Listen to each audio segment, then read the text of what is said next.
everyone. Good morning from Texas. My name is Shankar Askesan, managing partner at Doyensis.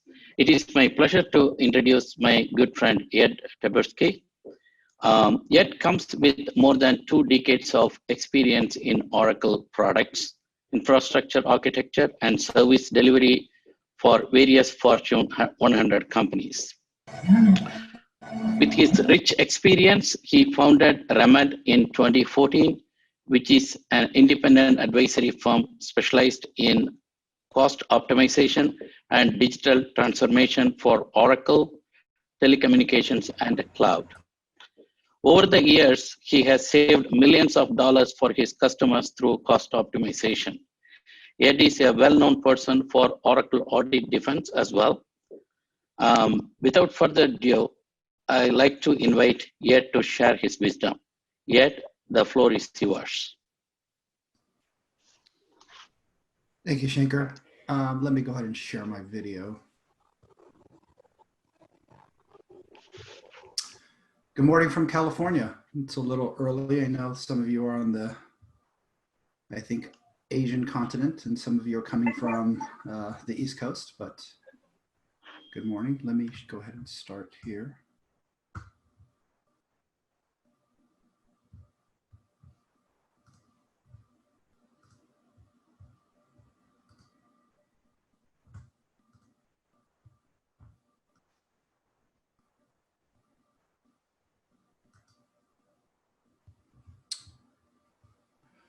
Wonderful. So, as Shankar so eloquently put, I'm Ed Taberski. I'm the CEO and founder of Remend. So Remend is a boutique advisory firm.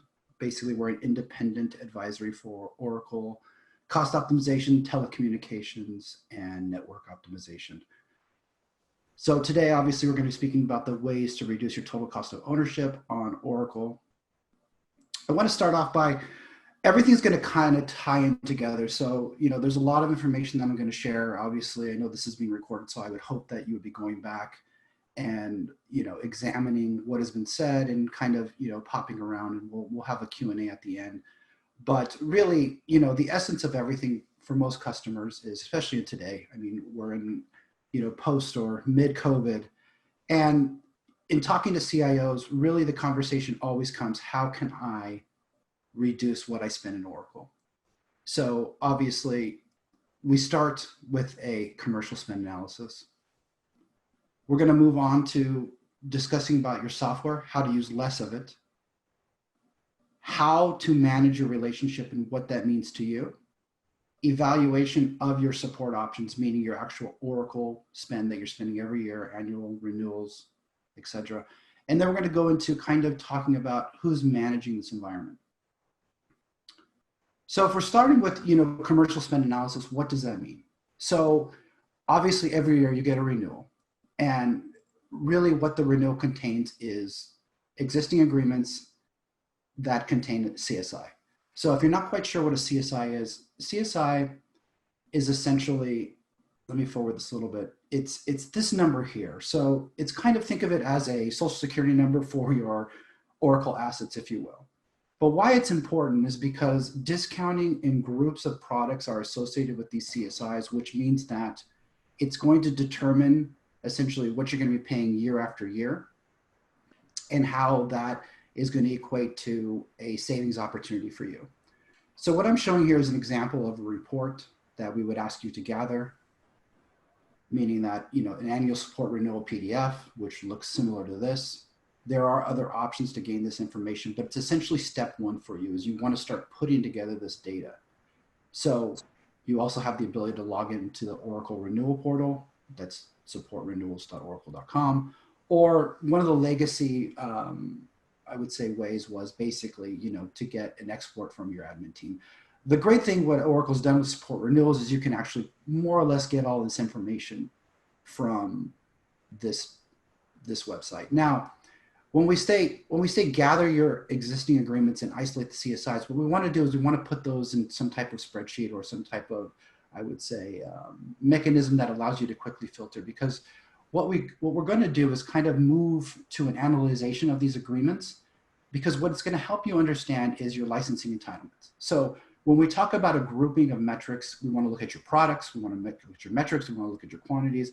And this would have to do with if you're an e-business suite customer, if you're an Oracle with Oracle database customer options, some of the legacy agreements, Agile, some Fusion products, whatever it is, and you're going to want to kind of group these. But when you look at how they're grouped, it's not so much that, well, I have, 9 CSIs and database. It's really, realistically, we want to kind of look at, I have this CSI and it contains this database, it contains this WebLogic, contains this OAS, et cetera, et cetera. What we also want to do is take that and then look at your current discounting. What are you paying today? So when you're taking the entitlements and we kind of reverse, I would say, track it, we want to look at what you're paying today. So you may have gotten an 88% discount in 1998, which we've seen, and or, some contracts go back decades. But what are you paying today? Because today matters, yesterday was yesterday. And when you're looking at how you're going to be moving forward and what you're going to be targeting for optimization, it's important to understand how you get there.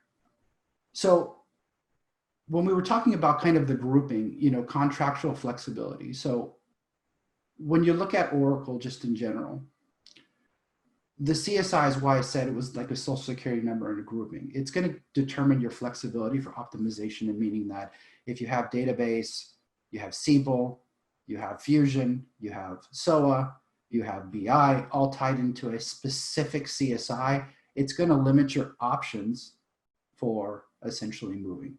But it also creates some opportunities for Oracle to enforce some of their matching service level, I would say, policies.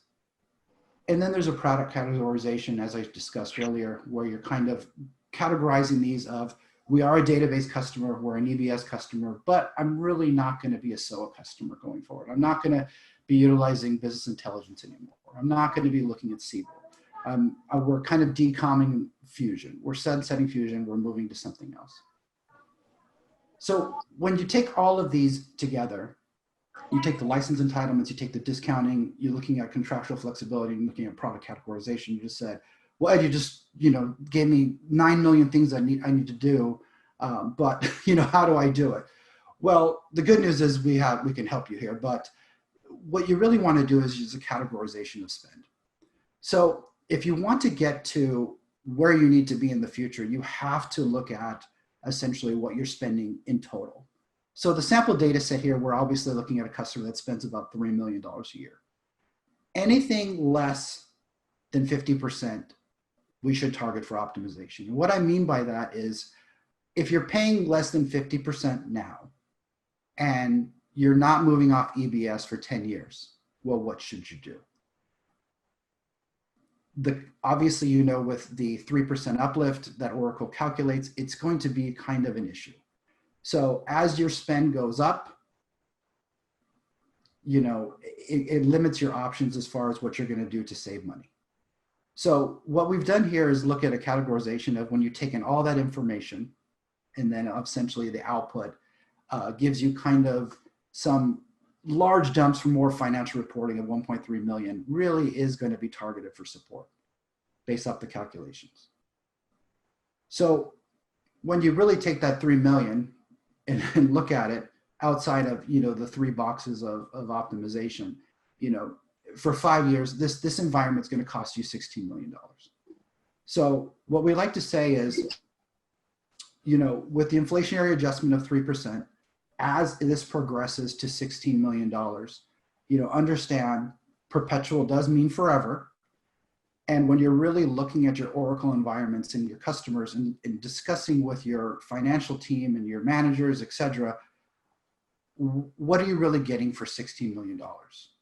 And how does that really break up into your future planning? So when you're moving forward and you're kind of looking at your spend analysis and you break it up even further, you need to start making some strategic decisions related to your environments. So specifically, Primavera, your tools, as you can see, your sub discounting here, and you can see essentially how this gets impacted as far as what your analysis is going to give you for going forward. When you're looking at SOA Suite at a 42% discount and a run rate essentially of $40,000 a year times 3% per year, you really have to start scratching your head as to where it is you're going to be going in the future. We work with some customers today that are making some choices around Siebel. Siebel's a big one. So when they're moving, to say Salesforce or something else, and these environments are costing them $600,000 to $900,000 a year, you really have to kind of think and have these discussions internally and say, well, I know you're putting these off, but the opportunity is there. And when you break it up into, say, this kind of metric, you're able to kind of look at it and say, well, Primavera costs us $685. It's not that big of it. Obviously, it's not that big of a deal. But so at $40,894 a year times 3% uplift and looking at a 5-year spend, we really need to kind of target this entitlement and start looking for ways to kind of migrate off of that. If you're moving to Informatica, if you're doing something else, it's looking at the technology and saying, what is it worth to me today? And so for step one in the commercial spend analysis, what we're really trying to do is create product categories based off of, as I said earlier, the renewals, isolating the CSIs, and then essentially moving to a grouping. When you have that, you want to determine your application infrastructure roadmap. And the reason why is because when you're starting to look at hard costs and saying, these environments are associated with this value. So SOA is $40,000 a year. We are moving to Informatica. We are moving to something else. Why are we spending $40,000 a year? What are my options? And what is my timeline? And then you have to answer the questions, am I going to be sunsetting? Will I be upgrading? Will I be decommissioning? Am I going to be moving through a technology refresh? Or am I moving to the cloud? And then what are the associated, I would say, mappings to those product categories that are in your roadmap? And to start signing those hard dollar numbers to some type of plan. Now, when we go back to obviously the isolation of the CSIs and the numbers, and you come back to this, essentially this field here, there is some opportunity here. So because you have everything isolated and everything is grouped in a specific CSI, and say you didn't even know you were paying for it. And we've seen that a lot, where a lot of customers, there's some miscellaneous line item kind of hanging out. And realistically at that point, the recommendation is just to cancel it. Oracle does a very good job of essentially taking their outstanding support identifier numbers, sending out renewals, and customers, believe it or not, just pay the bill. So it is really taking some time, doing a commercial analysis, going back, evaluating what your spend is, making sure you're actually using the product, and then paying the bill. So this is going to kind of lead us into less software, because if you're talking about the commercial spend analysis I just pointed out, and then really looking at this from the perspective of, well, so I have SOA, I'm not using SOA, how am I tied in? Well, you need to conduct a full measurement of your Oracle environment as if Oracle was auditing you. So I know it's the big bad word, audit. It's where everybody really kind of, the rubber meets the road and everybody gets a little nervous. But the reality is that you need to understand what it is that you're using. Now you're going to ask, well, how do I do that? So there are various approaches. If you're a larger organization, obviously you're going to have some type of tooling. You're going to have, Flexera, Snow. You're going to have maybe something from Lime, et cetera, et cetera. The problem is with the SAM tools in the market today, and these are for the more larger customers, is they're really falling short. So what Oracle's really done in the Validated Tools program is they've done a really good job of giving the vendors the entire audit script to essentially measure usage.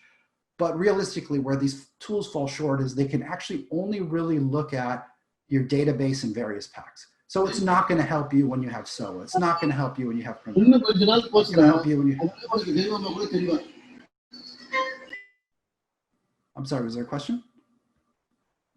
So it's not going to help you understand what your e-business usage is. It's not going to understand how your e-business is mapping to your growth patterns. It's not going to understand if you have somebody logging in today that is gone tomorrow and you're still paying for that user.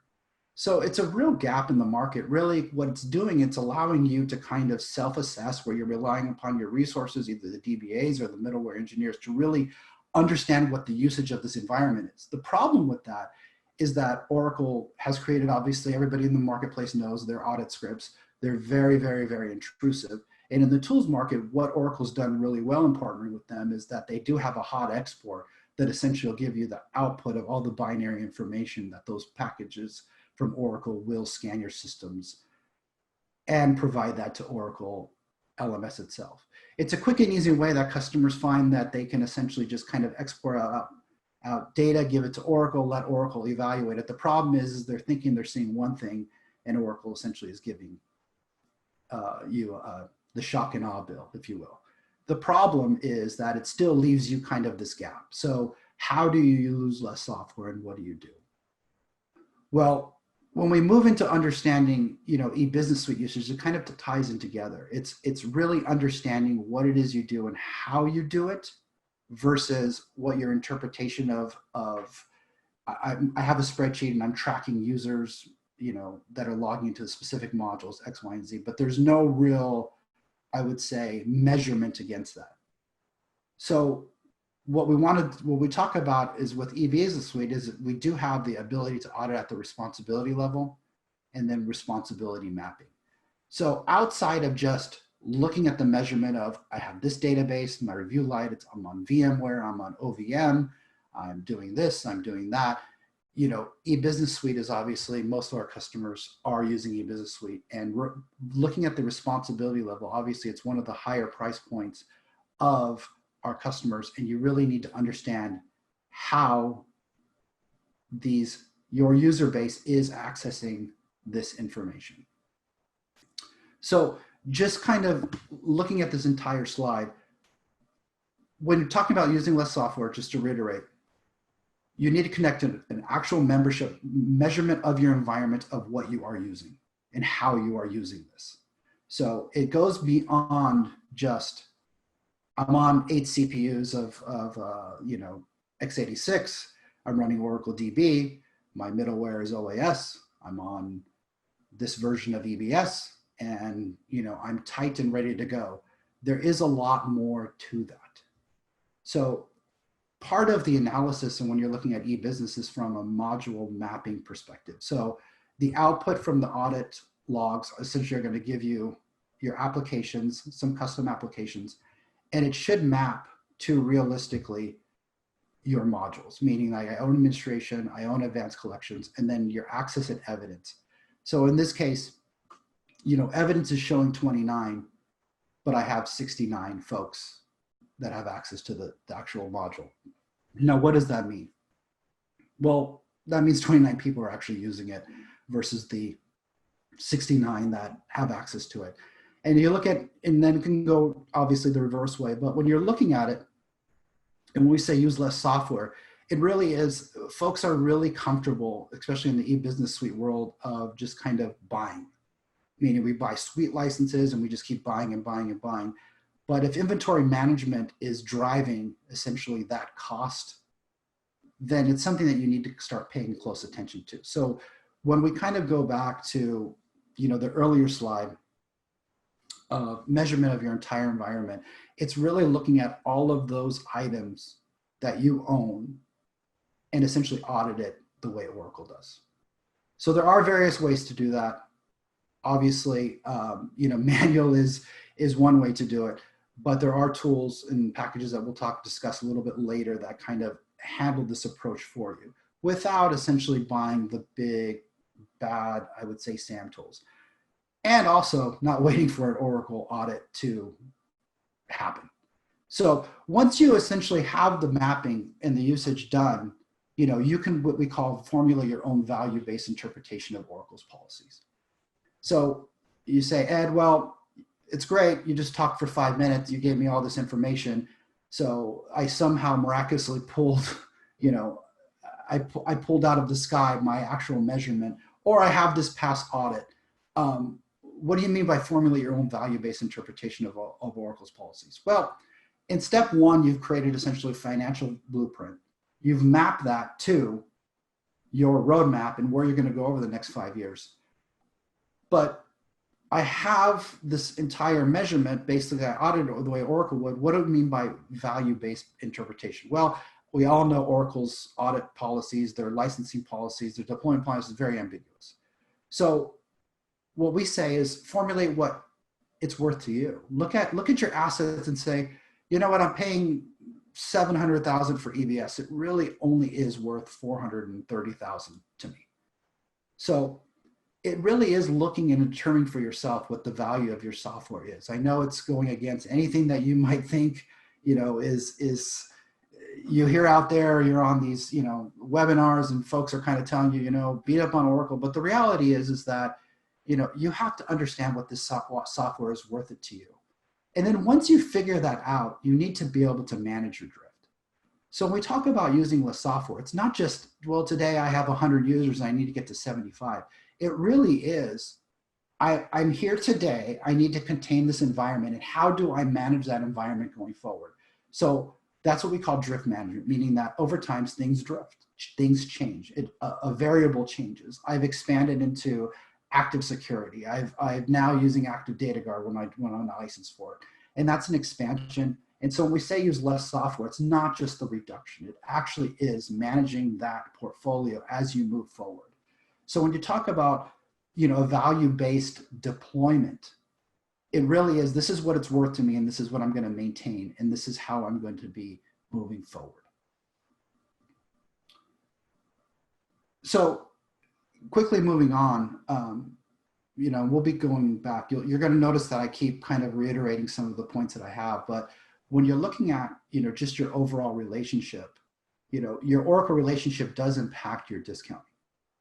So one of the things that customers, I hear a lot of is, I have to take this meeting. I have to take this meeting. I'm going to be audited. I have to take this meeting.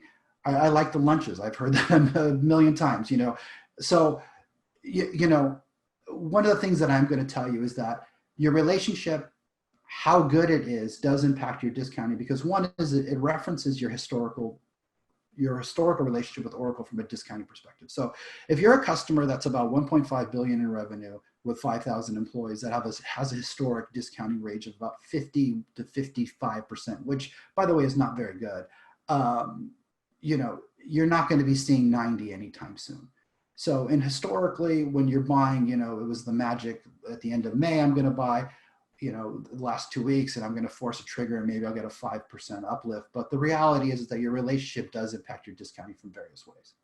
So having Oracle in your roadmap doesn't necessarily help you. If you do need questions and answers, there are valued partners out there. There are advisories that can kind of help you guide through that, I would say, plethora of Oracle, A's. Now, I'm sure you guys have all sat there on a call and you've talked to like 9 different people that are selling you the same thing from the Oracle portfolio. There's a reason for that, but just understand that, how friendly you are and the information you send to Oracle really does impact that. Think of it this way: if you're buying a car and you love a Honda Accord, the dealer knows you love a Honda Accord, your best friend is selling you the Honda Accord, there's really no incentive to move you into anything else, to really kind of, provide you with a high level of discount, because they already know you're going to buy the car. So it's the same thing with Oracle. If you're road mapping and you're forecasting to what you're actually going to be doing and working with the vendor, it never means, that never has translated to, I'm going to get a really good deal. So we also kind of, when you're having the discussion and we talk about the value-based deployment again, in the discussion, you have to understand what it is you use. In every conversation you've had with Oracle, I'm sure if you look back at a lunch, there are questions, and the questions seem kind of intrusive, but in a polite way. And the reality is what they're trying to do is figure out if you're using anything that you should be. And the reason is because obviously you guys know that from the Oracle portfolio and the support sites, you can kind of just download everything. So when you can download the software for free and you can deploy the software for free, I am going to ask you pointed questions specifically related to database and the packs and the value. And, you know, they do understand that DBAs and engineers love to talk about technology, and it's really not hard to extract this information out. So if you're a customer that has a great relationship with your Oracle rep and you are going to lunch every Thursday and you've deployed Active Directory, you know, there is no value, or sorry, Active Data Guard, there is no value in essentially giving you upwards of a great discount if one, you've already kind of, you know, broken the rules and deployed something, but two, you're already kind of talking about what it is that your needs are and how you're going to be satisfying those needs within the Oracle realm. One thing that we do highly suggest is really kind of leveraging an independent trusted advisor in this sense. So a lot of our customers kind of we give basically a LOA to Oracle. We handle all the communication and we essentially direct those relationships, because what it does is creates a buffer. So creating a buffer between you and Oracle and your teams, meaning that they can't really get to your end user unless you need them to, and you have specific questions, is always, I would say, advised. And the reason why is, one, is it protects kind of your roadmap and your intellectual property. But secondly, it really kind of leads Oracle down the path of uncertainty, which essentially is going to create an opportunity for you to introduce competition that's going to essentially improve your discounting. One thing I want to really kind of emphasize here is don't let fear of an audit force your interaction. So if you remember when we started on the slide, I really talked about folks are very nervous about an audit. But if we take a step back, you've already performed your measurement. You've already created your value-based implementation plan. So why would you be in fear of an audit? You know, there's nothing that Glass, you know, formerly known as LMS, is going to come in and really find that's going to surprise you. If you're essentially creating your own plan, taking control by measuring your environment or performing your own audit, you know, the Glass is going to have little standing to come in and say, hello, Mr. Customer, you now owe us, you know, $7 million based off of some interpretation of our policy that really doesn't meet any of your goals whatsoever. So part of that is also having your 5 to 10 year plan. So what are you going to do in 5 years? You know, we're very much in a live in the now in the current state of things, but really over the next 5 to 10 years, how are things going to change? What are you going to be doing? Are you going to be sunsetting? Are you on e-business and this is really where you're going to stay for the next 5 to 10 years? Because it really ties in back to, you know, the analyzation of your contracts, because if you think about it, you have to understand where you're going in 10 years to really kind of start implementing some of these savings opportunities today. You know, it's really easy to say, I need to recover 40,000 in SOA, but how does that impact your other contracts? And are you just going to get off of everything in 5 years? And that's really kind of one of the things that we need to talk about, you know, internally with ourselves and our teams of, this is really the cost center. And the example I'm giving you are low. Obviously, there are some customers that have a lot more, but you have to understand those cost centers to make some viable plans. You know, if you're spending $600,000 a year on Siebel and you're moving to Salesforce, that's $600,000 a year that you keep spending. So if you have an 18-month migration plan, that's $1.2 million. It may make sense to kind of move it up. So, you know, this all ties into, if you notice, support. And really, does my value-based deployment determine what I will pay? Well, the short answer of that is yes. So obviously it's going to determine what you'll pay, because what options and packs am I using? How am I moving forward? You know, I should only be paying this. So what are my options for support? Well, you can cancel and replace. You can migrate and cancel. And you can do shelving and other contractual loopholes through some cloud. If you're looking at cloud ERP or moving to some other products, there are some programs available within Oracle to kind of extract out these options and essentially put them in the cloud somewhere so you can regain that spend to buy something else. So when we look at cancel and replace, what does that mean? Well, that means that I have a 5 to 10 year plan. My 10-year plan is I'm going to stay on eBusiness Suite with all its supporting components. I'm going to essentially, I'm at a 45% discount. Well, what are my options? Well, in analyzing some of your lower, obviously CSIs, you have to really kind of calculate and work with an advisory or, you know, kind of negotiate on your own, essentially, you know, a better discounting range, because what you need to look at is the 10-year spend or the 5-year spend on some of your core products that you're going to be keeping, because your ROI may come in 2 years, 3 years.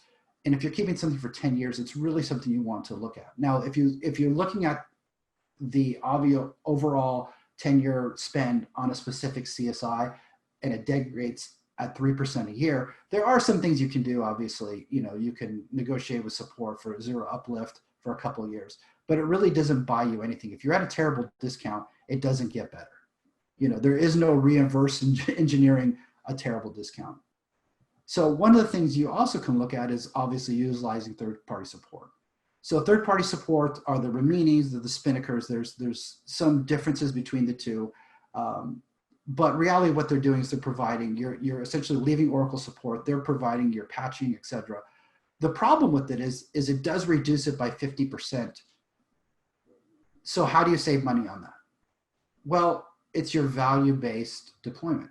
So if you look at your value-based deployment, and meaning that you're assessing the value of what you should be paying in Oracle, you have some value to negotiate with even the third-party support, essentially to bring down those costs.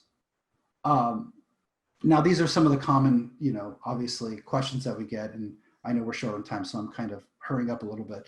Can these third-party, support your deployment? Yes. Yes, you can upgrade. And can I return to Oracle support penalty-free? Yes. So, it is a stopgap, obviously, if you have some longer initiatives and a way of getting some immediate dollars now. The only suggestion I will say is, and it goes back to the first 2 slides, is creating that value-based deployment and really understanding the actual numbers of what you are deploying versus just handing over contracts and essentially negotiating on that sense. So one of the things outside of just, all of the contracts, you have your value-based deployment, you have a 5 to 10-year plan, you're going to be doing some cancel and replaces, that you're going to be either moving this portion to a third-party support vendor to regain, a subset of the 50% on those entitlements. Who is managing your environment? One of the things in my industry that I've seen is everybody's so hyper-focused on the 1.8 or the $3 million I'm spending with Oracle. But what about the 70,000 I'm spending per month with my managed service provider? What really is in that service level agreement? What am I getting for the money? And then, one of the things on a long-term contract, what I've seen is, do we really know who my primary engineer or DBA is? Who's really assigned to my project? One of the bait and switches I see in some of these SLAs is essentially, I get team A when I sign my 3-year contract. And then, after 12 months, I'm working with kind of some of the new guys and my service has degraded. Now, based off the SLA and response, I'm right in line, but who's really assigned? And it's something to pay careful attention to, because when you're looking at costs, working with somebody new and somebody that you're unfamiliar with does impact your timelines and your internal resources, et cetera. So it's one of the things to look at when you're managing with your MSPs is specifically who is assigned. And if that does change, what does that mean? Am I going to get somebody with 18 years experience? Am I going to get somebody with 12 years experience? And it's something to carefully keep attention to, because it does impact cost. So when we're looking at, total cost of ownership, it's not just I'm cutting X amount of spend in Oracle. It really is how and who is managing my environment and what is my contractual obligations related to that. So also, the managed service providers and license advisory, I want to be very clear. Managed service providers, are wonderful. They do a great job in supporting, but they really aren't license advisory. I can tell you that we've been to places as an organization, I don't think I've seen any of our counterparts. Now, what I mean by that is that there are resolutions and there is a skill and an interpretation of Oracle licensing to help kind of push you through. So one of the things that I've seen is, a slot of what are they really offering, and, who's managing your asset inventory. So one of the biggest things, when we talk about costs, it really isn't today's cost, it's tomorrow's. And looking at your value-based deployment, understanding what your measurement is and how that translates to your asset inventory, and really who's taking ownership of that. So the other thing would be, if you're migrating to the cloud. But just backing up a little bit. So on the managed service providers and the license advisory and in the asset management inventory and who's managing your entire portfolio and how it's really kind of translating to your value based, you really have to take some ownership or work with a third party advisory in that sense. Because what happens is that what if something's changed? What if something's wrong? And, is it really on the governance of a provider to really kind of meet those objectives? Now, when we're migrating to the cloud, this is kind of the question. When you look at, your SLA, you're looking at, maybe I was change an engineer, is it time to evaluate your options? What I mean by that is that, on-prem is one thing, is your provider versed in kind of this cloud migration? What are the options related to the fees associated with that? And then how do I get there just in general? What I'm seeing a lot of is just in general, OCI, it's no secret, isn't number one by any means in cloud infrastructure, but we are seeing a gap as far as Oracle's kind of come in with OCS and really taken the lead of certifying these environments to cloud, because it's just, there's just a gap. So really understanding who, checking references, what is it that you've done in the past, how are you supporting your customers currently, and then what are my options, obviously, to the migration of cloud. These are all kind of the 5 bullet points that you really need to be looking at and associated with the costs. And then looking at competitive bids and saying, how does this all fit? Because $100 being spent with a large, I would say, premier provider may not be the same as the $100 spent with a more, I would say, customer focused provider. And it really is looking at those dollars and cents. So, I'll kind of close on this with, can I try before I buy? That's obviously something that's part of the negotiation strategy you need to have, and you should always be looking for vendors to kind of put some stake in the game. One thing that I'm seeing are these long, elaborate 3 to 5 year contracts, and I have a customer right now that had a renewal, and now they want to move to cloud. The vendor isn't, really associated properly with the cloud migration. So, what are their options? And they're kind of, stuck based off contractual obligations. So what I would say is, can I try before I buy? I would think that would be dependent on when. I would also recommend, in looking at costs, paying a little more for an annual contract versus a multi-year just to get a comfort level with a new vendor may be a good idea, because when you're looking at reducing costs, it may be one of those unexpected, I would say, ventures that you go through. So I'll pause there. I know it's been about 43 minutes, so I'll open this up for any questions. Hi, Ed. Thank you very much for the information-packed session. And I believe, it opened our eyes how licensing works and what are the avenues where we can optimize the cost, especially for Oracle customers.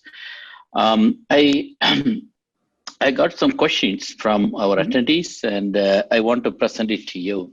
The first question is from Stephanie, and the question is, what do you find are the main reason for Oracle users don't put forth the effort to saving money? Who wouldn't want to save money? That's a good question. I think, from my experience in looking at the, hundreds of customers I worked with, usually there has to be an action. I think the current climate has changed that a little bit, where folks are starting to pay a little bit more attention to their overall spend. But really, it's historically what it's been is an action, meaning they're falling under audit and they're looking for some opportunity to reduce the shock and awe from Oracle, meaning, they ran the scripts, Oracle sent them a $12 million bill, and then they don't know what to do. What we've done in the past is, obviously we removed the $12 million and then actually lower their overall spend. Now it's a backwards way that the customers are working, but it's really kind of the pattern we've seen. And I think it really comes down to, some people just like to pay their cable bill, and Comcast or Xfinity, doubles it, and then maybe 3 months later they catch it and give a call. I think we're just so used to paying renewals, we don't really understand what our options are. Absolutely. So that's next question is from Narasimha Rao. He said, "Hello, Ed. Can you please throw some light on how customization or custom EBS modules impact licensing?" It's a very interesting question.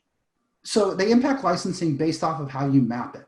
So if you look at the mapping, and I'll kind of go back to the diagram. If you look at the mapping diagram, it really is a self-mapping. So what we do in our platform is really kind of look at the left-hand side and then work with you on mapping it to the specific module. There is no real way of doing this outside of your interpretation of what those objects are doing and how they're mapping to the module. So really, it kind of, in a good way, the onus is on you. Now, if you tell me collections is mapping to OBIE, I may have some questions. But the reality is that we typically work with customers and then really kind of, I would say, hone in on specifically how these mappings work. And the data itself, based off the access, translates to what you're seeing in evidence.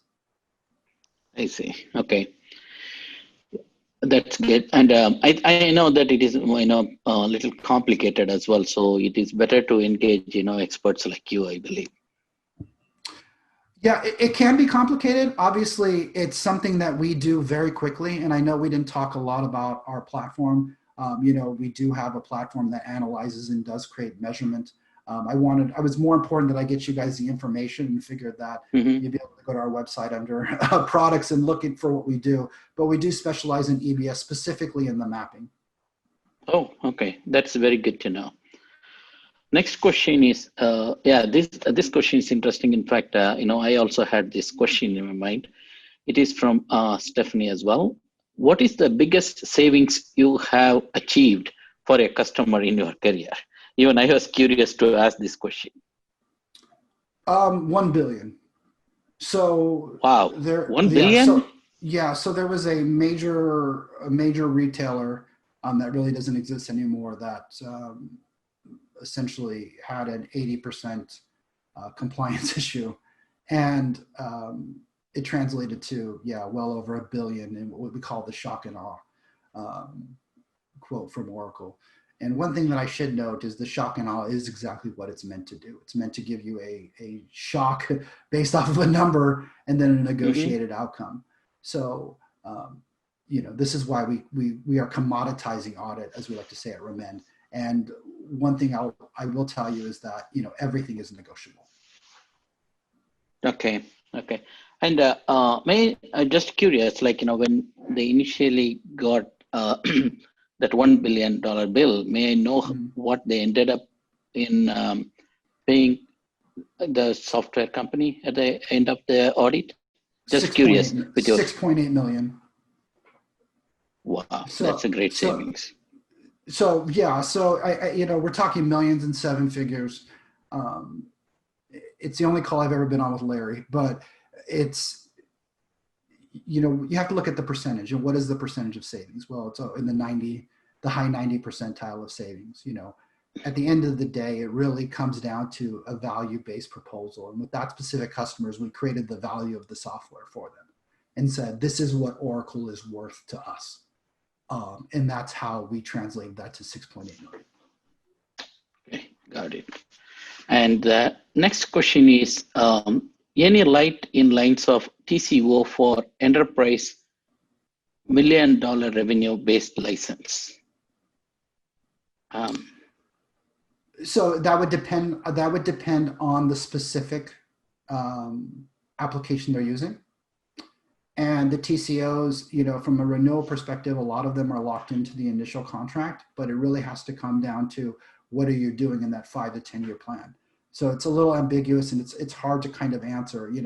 The only thing I can tell you is from a revenue metric perspective, a lot of the times we have worked with customers and at sometimes we've recommended a cancel and replace for specific modules within that because the discounting and the way that it was negotiated just didn't meet their needs. So it really comes down to when you're looking at those, what is my 5 to 10 year plan? And I will say that, in some of the revenue matrix, as we get into the hundreds of thousands of dollars, if not millions of dollars a year, if you have a migration plan, associate that spend with your efforts. So if it's costing you $1 million a year, and you need more resources, well, you have $1 million realistically that you can kind of funnel this into that project to help you move off and achieve your goals earlier, and then essentially terminate those contracts. Okay. Okay. Yeah. Next question is from an attendee who want to be anonymous. He asked, like, how do you ensure the DBAs don't enable the options the customer is not licensed for? So we have a product, basically, if you look at if you go to remend.com/products, called Remender. And what Remender does, it's really an analyzation tool. It augments a SAM tool. So what we do is quarterly drift management. So after we create essentially your effective licensing position and your value-based proposal, we would manage that. So what you want to do, if they're using our tool or another tool, is really kind of figure out the output of your current state, and then manage the changes quarterly based off of that. So once you manage your drift, if you were to come under audit or if a package was enabled by mistake, you can quickly remediate, and working with your MSP to remediate, or your internal team. You know, it's when you have a reactionary remediation that you kind of get in trouble. So we like the proactive approach. Okay, so it is kind of internal audit. That's what you're recommending. Yeah, so if you go back to slide 2, when we talk about the obviously use less software, really honing in on the measurement, it really is maintaining your measurement and understanding that who's really to blame if something changes. You know, things happen, and we're all humans. And unfortunately, you know, Oracle's just made a business, a $2 billion revenue stream of being able to isolate, capture, and facilitate shock and awe based off of those changes. And so what we like to tell customers really is, you know, have the tools and measurement and manage your, we call it drift management, manage your drift to validate and certify that nothing's changed in your environment as you can remediate proactively. Okay. Makes sense. Next question is, I think, from a real life scenario. This question is from Arun Kumar. How do you deal with customers who has complex licensing structure? For instance, one of the customer I dealt with had license borrowed from the parent company, and the subsidiary company lost track of what they are using and how they are licensed. How to deal with those customers? So the first question would be, did the contracts exist? There are ways in Oracle to go to the microfilm and pull out the existing contracts, and you'd have to really examine the language. So what I would say in that case, those are customers that you should really pivot to an independent advisory and allow us to kind of do that lifting. When you start getting into complex conversations like that, specifically subsidiaries, you know, it really kind of almost is an argument. So, you know, the burden of proof, unfortunately, is on the customer. That doesn't necessarily mean that you can't win the argument. So in that case, what I would say is, you know, you need to start with gathering as much data as possible and really trying to locate those existing contracts and putting the customer maybe on the hook to really kind of work with Oracle to pull them out of microfiche. Now, we've had very little success pulling it out of looking for scanned copies. So it really comes down to just pulling the data points, you know, getting a CSI report, seeing what, you know, is assigned to who. But at some point, you know, it's going to be a discussion really with Oracle. Wonderful. Okay. I think that's all the questions I got. And if anybody have any other questions, please send it to me. Oh, this is an interesting question. Any tips to deal with Oracle for discounts? Stop picking up the phone. So, I mean, you know, think about it from a negotiation perspective and back up. Put down the phone, stop talking, and, you know, what I would like to say is the takeaway in basic sales works the best. You know, this is what it is, take it or leave it. And really looking at quarter ends, annual ends, and having a strategy to your approach as far as how you're going to deal with Oracle. But at some point, you know, Oracle customers need to understand you have a lot more power than you think. And kind of, you know, taking away and saying, you know, it's a take it or leave it, typically works the best.